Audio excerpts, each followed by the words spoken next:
তুমি আসতে এত দেরি করলে? আমি সেই কখন থেকে তোমার জন্য এখানে দাঁড়িয়ে অপেক্ষা করছি। আসলে কি বলো তো, মানুষের সময়ের না একটু দাম আছে।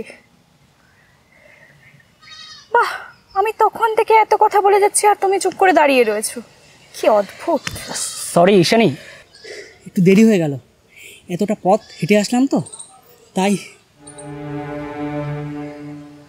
তুমি হেঁটে এসেছো? কেন? আসলে মাসের শেষ তো, হাতে টাকা পয়সা নেই, আর ওই টিউশনি যে কটা করি মাইনা পাইনি এখনো। তারপর ওই বেরোনোর সময় মা বললো ওই বাজারের জন্য কিছু টাকা দিয়ে যেতে, তাই আর কি। সরি রিতম, আমি না জানি তোমাকে অনেকগুলো কথা শুনিয়ে ফেলেছি। এই না না, তোমার কি দোষ? তোমার জায়গায় অন্য কেউ থাকলেও একই রিয়াক্ট করতো।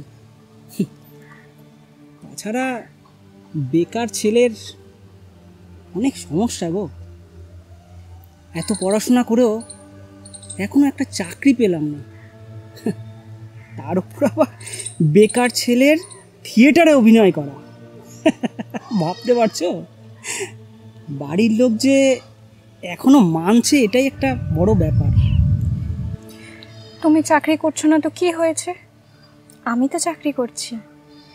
দেখো, সবাইকে যে সরকারি চাকরি করতে হবে এটা কি কোথাও লেখা আছে? তুমি মন দিয়ে থিয়েটার করো, অভিনয় করো, আমি তো চাকরি করছি। তোমার যখন যা লাগবে তুমি আমায় বলো, আমি সাধ্য মতন চেষ্টা করব। না না ঈশানী, এটা হয় না। আর আমি বোধহয় সত্যি হেরে গেলাম গো। তুমি কিছুই হারোনি, আর এসব কথা এত চিন্তা করতে হবে না।